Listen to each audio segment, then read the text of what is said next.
बिस्मिल्लाहिर्रहमानिर्रहीम। अस्सलाम वालेकुम। जैकब न्यूज़ सां मां आहियां आबिद अली मंगरियो। पेश आहिनि हिन वक़्त जो हेडलाइन।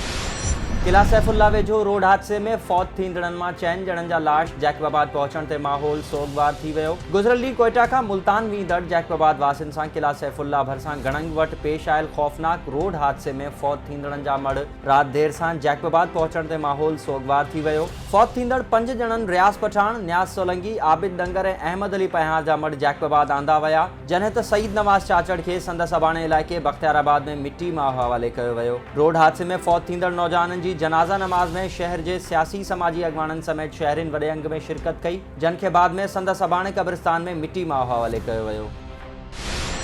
जैकबाबाद में मारफाणे ने कोरेजन में मच्छी के तलाउ तां झेड़ो, गोली लगन सबब 2 ॼणा ज़ख्मी। आबाद थाने जी हद ॻोठ शोएब खान कोरेजो में मारफाणी कोरेजा धुरिन विच में मच्छी के तलाउ तां झेड़ो थी पियो ऐं गोलियूं लगन सबब 23 वरनि जो नौजवान वकार अली कोरेजो ऐं गुलाम सरवर कोरेजो सख्त ज़ख्मी थी पिया, जन मां 1 ॼणे खे गणती जोगी हालत में लाड़काणो मुंतकिल कयो वियो। सकरंड में करंट लगन सबब 1 ॼणो फौत। ॻोठ जान मोहम्मद मक्सी में घर अंदर बिजली ठाहींदड़ 45 वरनि जो अहमद मक्सी करंट लगन सबब ज़ख्मी थी पियो, जंहिंखे हमदर्द एम्बुलेंस वसीले तालका अस्पताल पहुचायो वियो, जिते हू फौत थी वियो। सुल्तानकोट भरिसां क़ौमी शाहराह ते मोटरसाइकिल फुर जी कोशिश, मज़ामत ते फोरू फरार। लोडरा थाने जी हद क़ौमी शाहराह ते मियां साहिब वासी गुलाम हुसैन मीरानी खां 2 अणसुञातल मोटरसाइकिल सवार हथियारबंदनि मोटरसाइकिल फुर करण की कोशिश कई, मज़ामत करण ते हथियारबंद फरार थी विया। मुतासिर नौजवान गुलाम हुसैन मीरानी ॿुधायो त फुर की कोशिश ते मज़ामत कई त फोरन मारकुट कई ऐं फरार थी विया। कायपुर नाथन शाह में गंदगी जो आज़ार घटिजी न सघियो। शहर में हर पासे गंदगी पकड़ियल। पांवर मोहल्ला के घरनि अॻियां गंदी नालियुनि जो पानी तलाउ जो मंज़र ॾियण लॻो। नालियुनि जो पानी पुलिस स्टेशन अॻियां ऐं पुलिस स्टेशन की मस्जिद अॻियां जमा थियण लॻो। इलाइक़े वासियुनि जो चवण हो त कॉलोनी में मुक़र्रर थियल सफ़ाई अमलो केतिरनि ई महीननि खां ग़ाइब आहे, जंहिं करे कॉलोनी की सफ़ाई नथी थिए ऐं अमलो घर वेठे पघारूं खणे थो।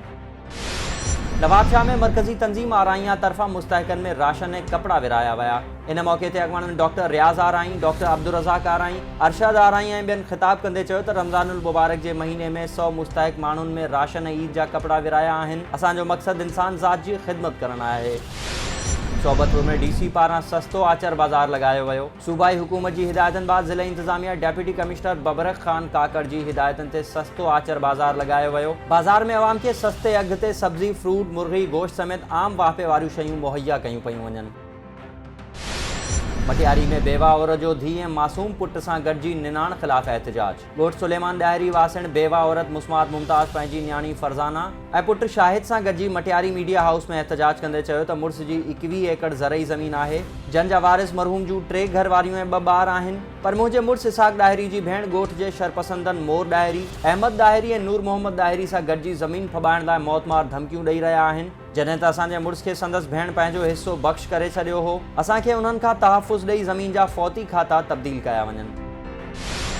ही हुयूं हिन वक़्त ताईं जूं हेडलाइंस। वधीक ख़बरुनि ऐं अपडेट्स लाइ विज़िट कयो असांजी वेबसाइट www.jacobnewsht.com ऐं फेसबुक ते फॉलो कयो। ॾिसंदा रहो जैकब न्यूज़, ख़बर खां हक़ीक़त ताईं।